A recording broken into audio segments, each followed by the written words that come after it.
business owners, and independent contractors. Get affordable insurance with Sagicor Pro Shield. The time by Sagicor Life is 7 o'clock.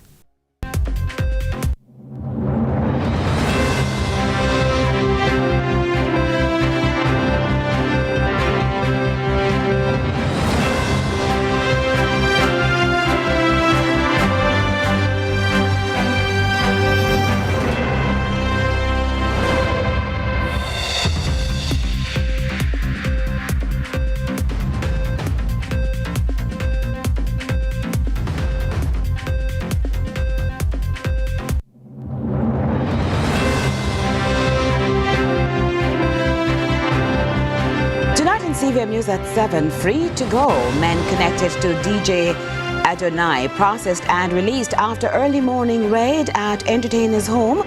Another sighting. Police confirm missing 12-year-old captured on CCTV footage after eluding search party. And careful, attorney of NCB executive implicated in rape charges cautions against public trial. In the business report, ongoing system enhancements underway at the Jamaica Stock Exchange. And later in sports, 3 centres put India in control of first test against West Indies.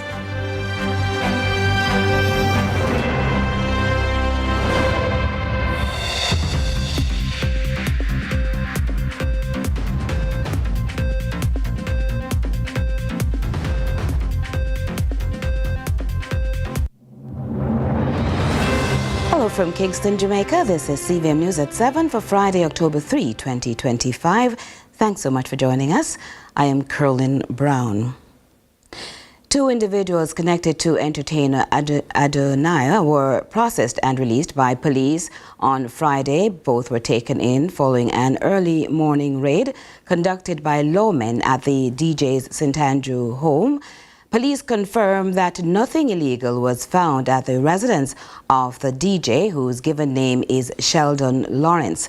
Now, law enforcement officials were conducting targeted pre-dawn operations across the St. Andrew North Police Division. The police say the coordinated operations targeted persons suspected to be involved in criminal activities. In the meantime, one man who was taken into police custody has now been charged in relation to a breach of the Firearms Act. Several men were taken into custody for questioning at the Constant Spring police station arising from that operation. To other news, there's been yet another sighting of 12-year-old Jaden Smith, the Manchester High student who has been missing since last Friday. The Jamaica Constabulary Force has confirmed the boy was captured on CCTV after eluding a search team Wednesday night. As Akeem Orit now reports, Police Commissioner Dr. Kevin Blake led a high-level team to Manchester on Friday, pledging to bring Jaden home.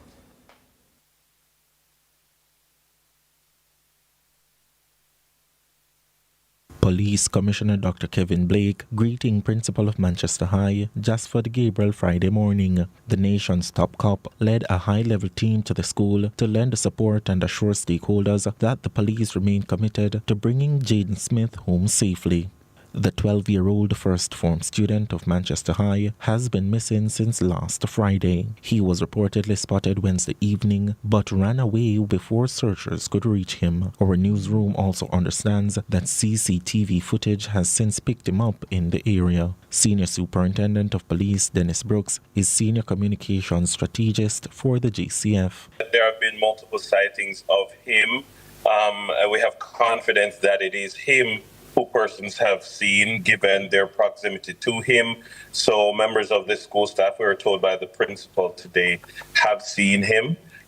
So we are optimistic of the likelihood that he will be, good sense will prevail and he'll be brought home safely. SSP Brooks further states the meeting held Friday morning with stakeholders from the Manchester High School was of paramount importance. It was important that we have that conversation with the folks at the high school to let them know that we are definitely committed to finding young Jaden, and also to ensure that they have all the information that we have. The JCF is confident Jaden will be returned home safely and are urging anyone with information to contact the police immediately. The commissioner has been meeting with the men and women of the force who are on the ground, showing them gratitude for the work that they continue to put in. And moving into the final quarter of the year, I think it's very important that the High Command is directly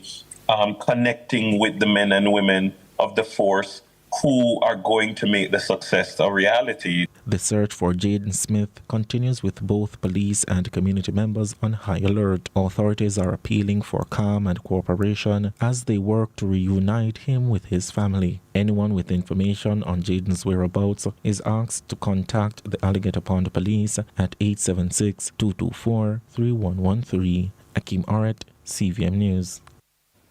A senior banking executive is at the center of a major court case that has sparked heated public debate. The publication of information relating to the case has raised questions about privacy and the presumption of innocence. The details in this report. A senior executive at one of Jamaica's largest banks now finds himself before the court on serious sex-related charges. Court documents and law enforcement sources confirm that head of the fraud prevention unit at the National Commercial Bank, Dane Nicholson, has been charged with 6 counts of rape and 2 counts of grievous sexual assault. The allegations stem from incidents said to have happened more than a year ago at the home of the complainant, who's believed to also be an employee of NCB. Now, news of the case has ignited mixed reactions in the public domain. Now, Mr. Nicholson's attorney, King's Counsel Peter Champagny, is, however, condemning what he describes as a trial in the court of public opinion. And the consequences of that is that very often, if it involves a jury trial, it will be difficult for a case to get a fair hearing because you'd have constituent members in a community who, based on information that is circulated, would have perhaps formed a particular view already without hearing one scintilla of evidence, and that can't go well for the justice system. Now, he didn't specify if in this case the matter would be tried before a jury. However, in the Jamaican justice system, most serious criminal offenses such as rape are heard in the circuit court before a judge and a jury. Now, Mr. Champagny says the impact of the case extends beyond the defendant. For the complainant, there is added pressure because sometimes, in social media spaces, persons are wanting to find out who exactly is this complainant, and all kinds of comments are made, and it doesn't go well for the justice system. And my point is simply this: yes, I appreciate the principles regarding freedom of information and the right of the public to know and to be informed, but there are certain guardrails that we need to be mindful of. Now, Mr. Champagny is also taking issue with the publication of the accused's name and photograph. When you look at things like these and you have a result where the person is vindicated before the court, how do you rebuild from there? How do you pick up the pieces and move on? So all that I'm saying is for there to be great caution to be exercised in treating with such cases that are arising. Mr. Nicholson, who is now out on a $1.2 million bail, is expected to return to court on November 24. And the legal community continues to voice strong concern over the handling of sensitive information following the sudden death of Judge Ruth Lawrence. The Jamaican Bar Association has condemned the public sharing of intimate details, warning this may be in breach of the Data Protection Act. Akeem Aret has more. The sudden passing of Judge Ruth Lawrence has left many in shock, but the reporting of the circumstances leading up to her death continues to spark debate. The Data Protection Act has some very basic standards that the data controller must abide by, and one of which is the respect for dignity, the lawful use of what is collected. Tanisha Watkins is president of the Jamaica Bar Association. She says the sharing of sensitive data points to a deeper problem with how authorities and even the media treat private information. It's time now to focus on sensitization. I think the act has been enforced. I don't know whether we can say that controllers understand the obligations that come with the controlling, the keeping, the protecting, and the securing of the data subject information. So I think, yes, and every time that we see a breach, we will try to highlight, sensitize, and educate where we can. She added that going forward, Jamaicans must exercise greater caution in sharing or consuming personal details in times of tragedy. I think genuinely we need to operate with a little more compassion, a little more sensitivity. It's not just about the deceased, but those of us who are left to mourn or passing. We must be more careful in how we disseminate intimate and distressing information without appropriate safeguards or justification. Akeem Oret, CVM News. Opposition leader Mark Golding has written to Prime Minister Andrew Holness calling for direct dialogue between both leaders to complete Jamaica's transition to a republic. In a letter dated October 3, Mr. Golding said the process of constitutional reform cannot succeed without bipartisan partnership between the country's two major political parties. Mr. Golding reminds the Prime Minister that Jamaica's history of constitutional change has always involved collaboration between political leaders. The opposition leader welcomes Mr. Holness's public call for partnership made during his recent swearing-in ceremony, but rejects the Prime Minister's suggestion that he meets with Justice Minister Delroy Chuck instead. He says authentic collaboration requires discussions directly between the leaders of the JLP and the PNP to move the reform process forward. Residents in St. Thomas are renewing calls for stricter measures to control stray animals on the nation's roads after a man was injured when the vehicle he was traveling in collided with a cow. Now, the incident happened sometime after 11 o'clock this morning along the Trinityville main road. The driver, who said his motor vehicle is now written off, told our news team his friend, who was a passenger in the car, is now in hospital. The people who have the cow them on Coley Road, St. Thomas, I don't need to do something about it. Because I actually lose my life a while ago. Cow run out son of the car, mash up me and my friend car right off, and no owner. So they need to do something because people are losing their life on the road. I don't know whose cow is it. And nobody not owning cow. You understand? But the government need to do something about this. CVM News at 7 will continue right after this.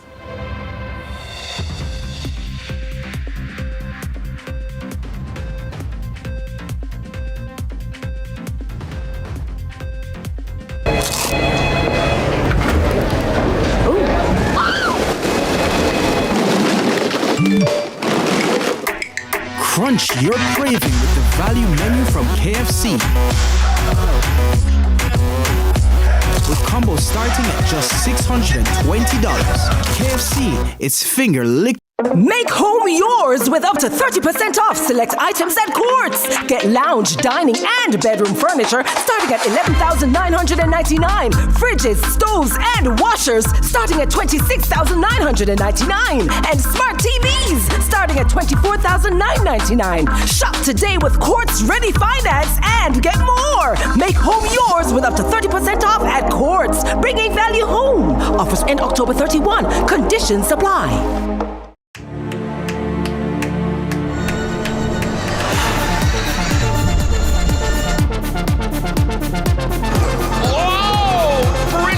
Here at Extreme E.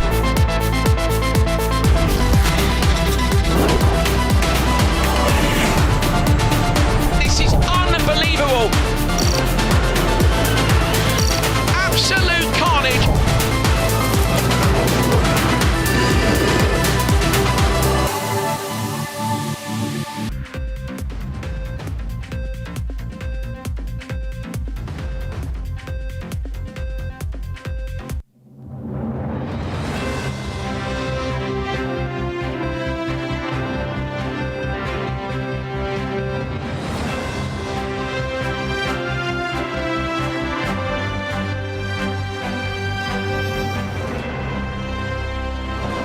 Welcome back. Thanks so much for staying with us. Now, concerns are mounting over an increase in obesity among school-aged children. Experts warn if the troubling issue isn't addressed, many children could face serious health problems. Here's more from Amoy Harriet.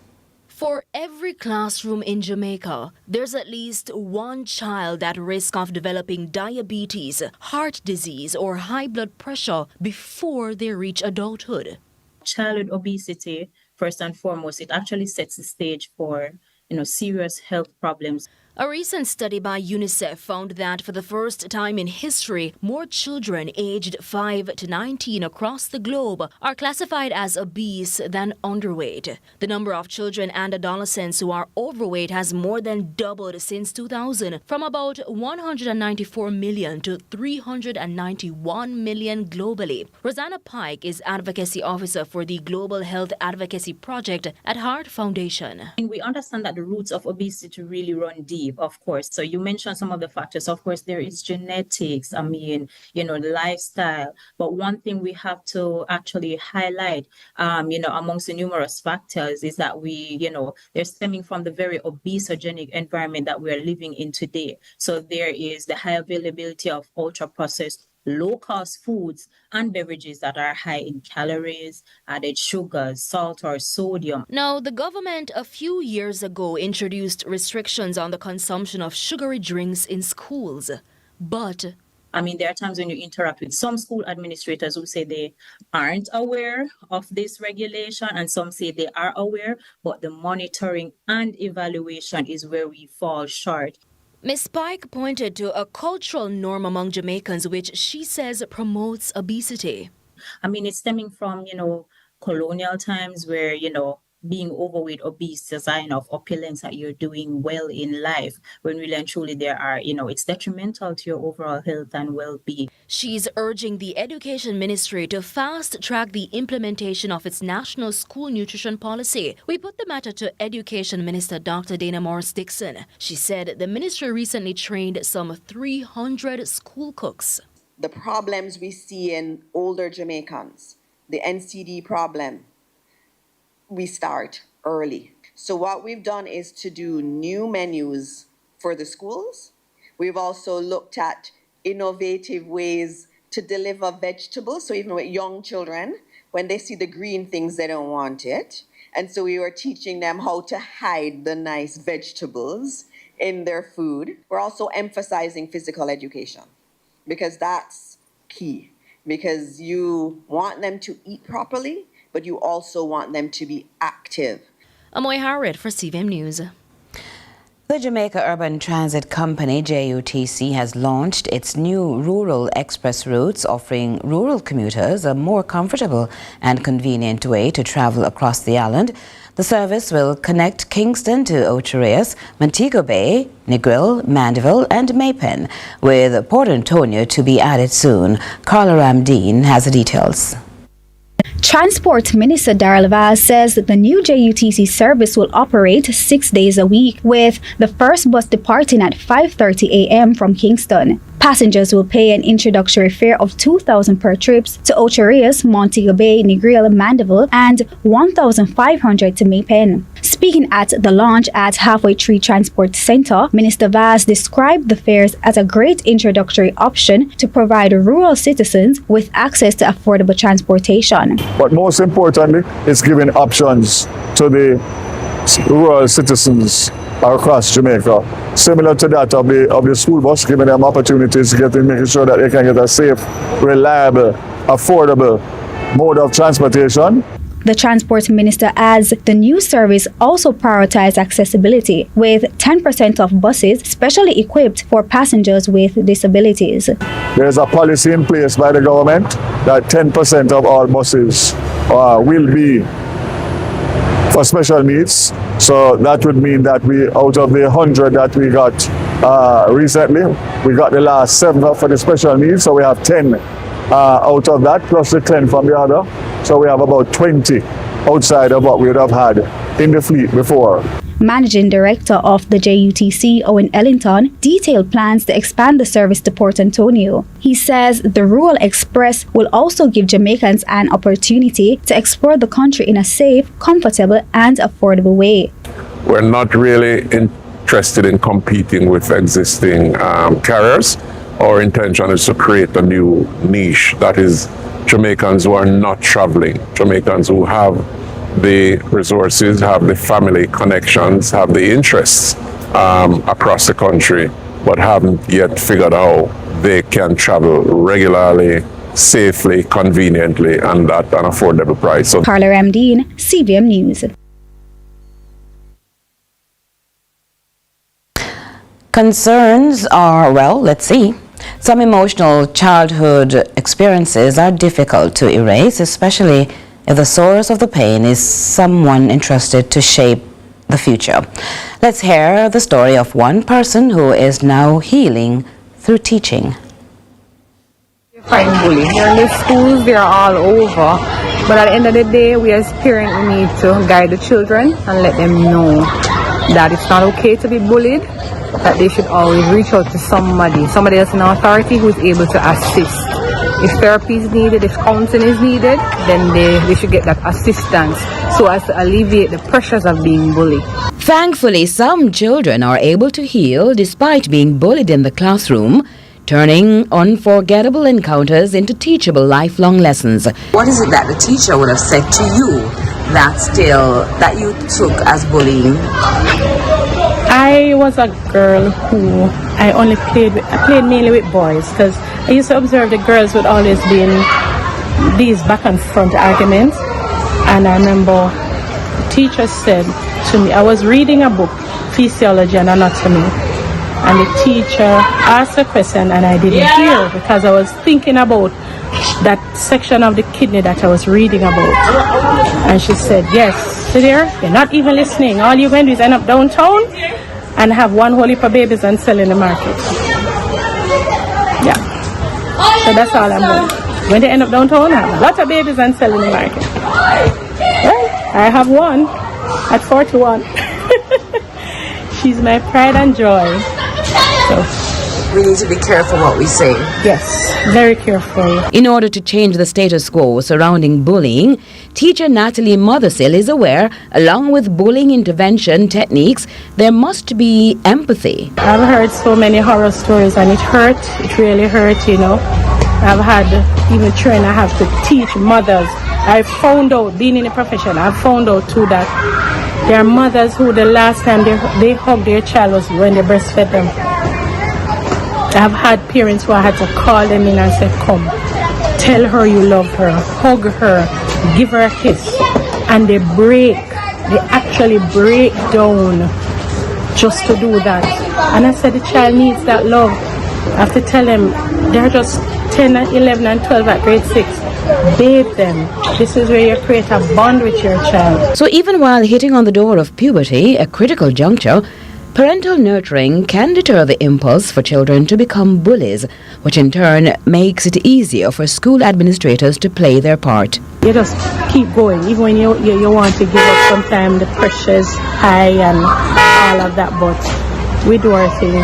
And I mean, I can tell you that the teachers of New Providence, they go beyond the call of duty for many children here. Curlin Brown, CVM News. Residents in Portland got the chance to sharpen their grant writing skills during a workshop hosted by the U.S. Embassy in Kingston. Now, the organizers say the session also helped the participants to gain tools to access resources overseas. Kevin Black reports. For receiving an award, there are a number of criteria that you would have to meet. First of all, you have to apply. The U.S. Embassy Kingston recently hosted a workshop in Portland in a bid to strengthen collaboration and expand access to U.S. government grant opportunities to locals. Resource Coordinator at the U.S. Embassy Kingston, Kimberly Jo Osborne, says the workshop provided attendees with strategies for hands-on grant writing as well as a thorough understanding of federal assistance and award management. Once you've been awarded, what do you do then? How do you stay compliant? How do you ensure that you remain reputable throughout the process and the life cycle of the grant? And then how you close it out. Once it is that a notice of funding opportunity is released, also known as a NOFO, once it's released, it has all the requirements listed therein. Some of these are, if it is you are an individual, you submit your concept note with a number of other documents like your budget. If it is you're an organization, you would need to have your unique entity identifier. So there's a number of things that goes along with the process. Chief Operating Officer for the Alligator Head Foundation, Michelle Donegan, explained that the foundation facilitated the event to assist with community development across Portland. Our partnership with the U.S. Embassy started with grant support, so they have supported us to assist with alternative livelihoods, and the community of Drapers benefited from that through the acquisition of a boat and an engine to assist them to fish outside of the sanctuary. And they also received some micro grants, so community members were able to apply for grant funding. Participants present also shared the potential benefits they hope to gain. It's not only the opportunity to get funding locally. When you go abroad, culturally, you can get to experience other cultures and how you take back your experience that you gain from abroad locally. So I think it was a good effort, and persons who are here today are all talking about now how it is that they are going to do this, because I know Portland is one of those parishes that we have a lot of young persons on the road that we need to find a way to get them engaged. Kevin Black reporting for CVM News. International Coffee Day was observed on October 1, and our news team was in Mandeville, where Island Blue Coffee House celebrated for the first time. Our reporter is Druselle Mills. October 1 was International Coffee Day. Known for its bold flavor and rich aroma, coffee is the most consumed beverage worldwide. Coffee dates are becoming more popular with different shops across the world. In true Jamaican style, we have a few coffee shops of our own. Island Blue Coffee House celebrated its 1-year anniversary on International Coffee Day. It has been incredible. First of all, it's the first cafe of its nature here in Mandeville. People have been wanting something like this. And now that we are here, we have had tremendous support from our community. It is a family company. I'm actually 4th generation. And for a while, I have been wanting us to venture out into the cafe industry. So while I was in college, I told my father that this is what I want to come back to Jamaica to do. And when he heard about this new shopping center, he reached out to Sovereign and asked for a space, and here we are today. Island Blue Coffee House is under the parent company, Jamaica Standard Products. Managing Director John O. Minot says the moment was significant. The coffee industry, like many others, has its problems. We've been struggling with production in recent times, especially due to weather situations. You know, last year probably would be considered one of the worst years that we've had in recent history. Production falling by over 50%. This was due to the consistent rainfall that we had, not necessarily from Beryl, but after Beryl, leading right up till the end of the year. So we lost a lot of coffee from the excessive rainfall. But despite that, we are pressing on. Mr. Minot understands coffee farming requires patience. It is not easy, but he encourages other farmers, especially the younger generation, to keep going. The Blue Mountains is not as bad, but the price point is better. So you find that people naturally be a little more attracted to growing coffee in the Blue Mountains. But that's just how the nature of the business is. But we are hoping that we can still keep it going as the years go by. Druselle Mills reporting for CVM News. Still more to come right after this.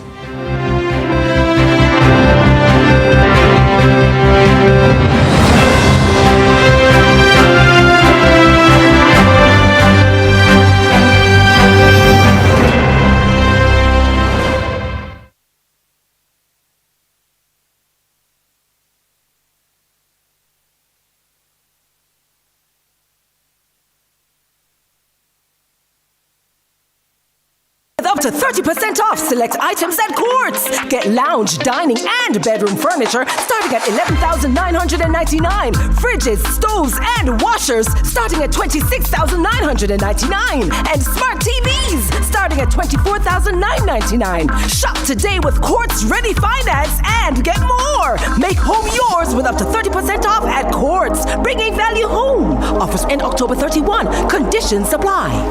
Get ready for Jesus 2025, 25th Jubilee Year of Hope with Father Holong and Friends, a celebration of faith and the life of Jesus Christ at the National Arena. Gala shows on September 27 to 28 and October 4 to 5. Tickets adults $2,000 and $3,000, children $1,200. All proceeds support missionaries of the poor. Get your tickets now. Call 876-774-7350 or 876-809-5877. Jesus 2025. You can't afford to miss it. Jesus.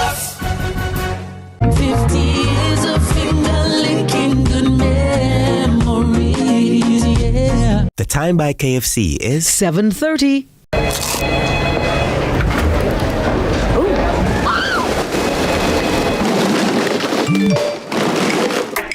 Crunch your craving with the value menu from KFC. With combos starting at just $620. KFC, it's finger-licking good. Get tiles and get creative with your floors, walls, and all the spaces in between. Our knowledgeable sales consultants are happy to help create your beautiful finish with the latest designs in first quality porcelain, wood look, vinyl, mosaics, natural stones, and countertops. At Creative, you will get every tile you need for your residential or commercial projects. Creative Building Finishes, your one-stop shop for everything tiles. Visit our showroom at 5 Red Hills Road or call 876-929-5553. Get tiles, get creative.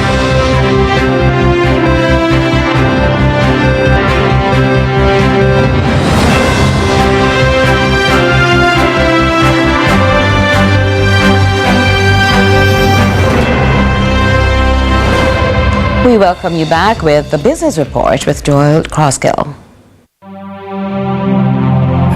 Lots to share with you in the Business Report today about the ongoing system enhancements underway at the Jamaica Stock Exchange, emerging from a recent sit-down with the newly appointed CEO of the JUTC, Livingston Morrison, who shared his insights into how the exchange is adapting in changing circumstances, while also seeking a growth agenda. There are constraints in terms of the speed with which we'd want to grow and develop the market.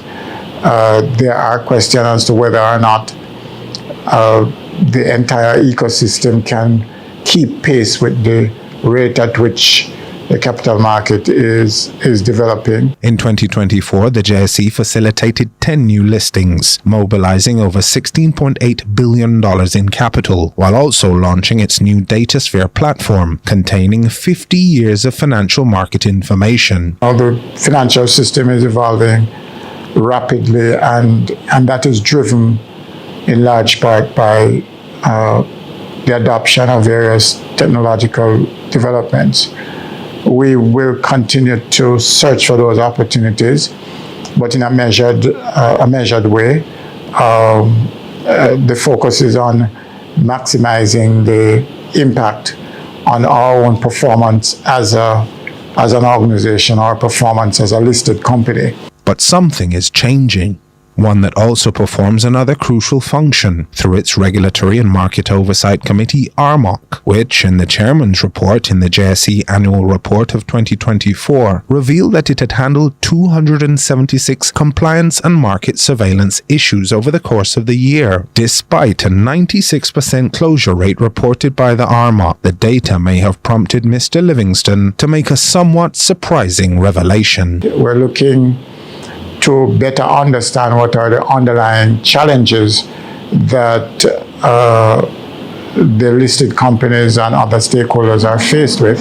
We're looking at that, and I think a better understanding of the nature of the problem would put us in a position to find some sustainable solutions. Already we're asking ourselves questions as to whether or not, the accounting profession is evolving as fast as necessary to support the reporting needs of our listed companies.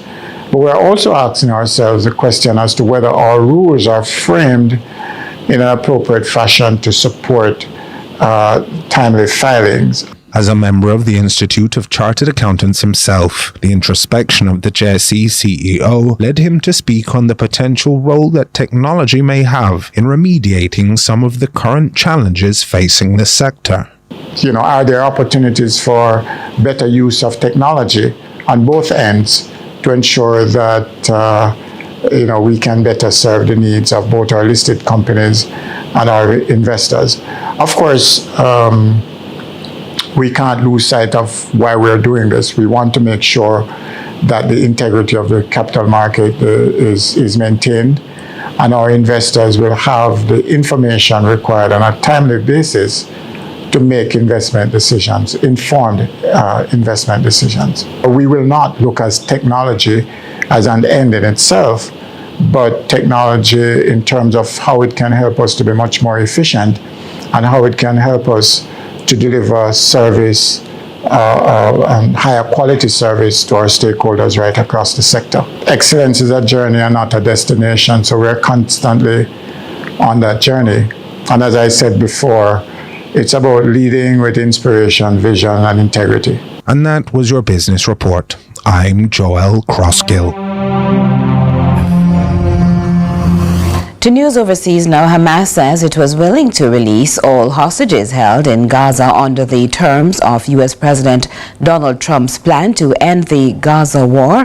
Other issues in the peace proposal concerning Gaza's future will need further discussions involving the group's participation. The details from France 24.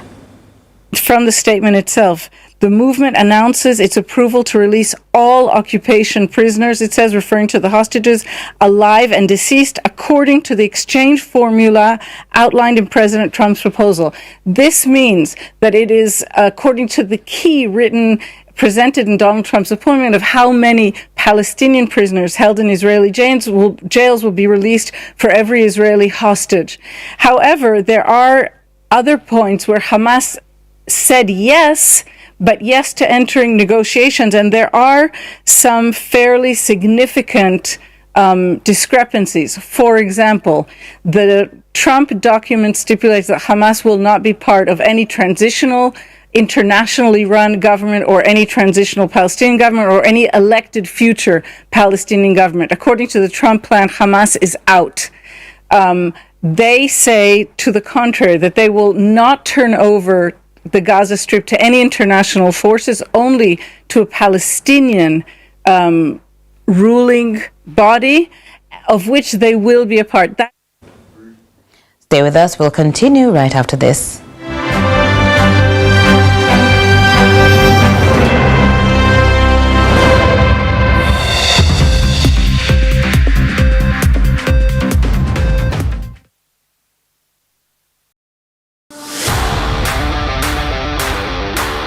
It's time! Welcome to High School Pitchside. We have another fascinating episode for you.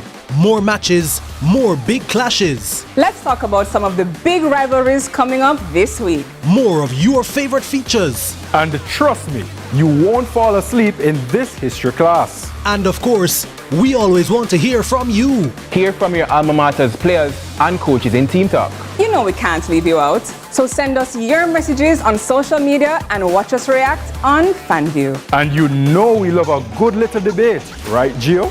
We've got you covered all season long on High School Pitchside. High School Pitchside, your ultimate guide to all things schoolboy football, Thursdays at 8 p.m. on CVM TV.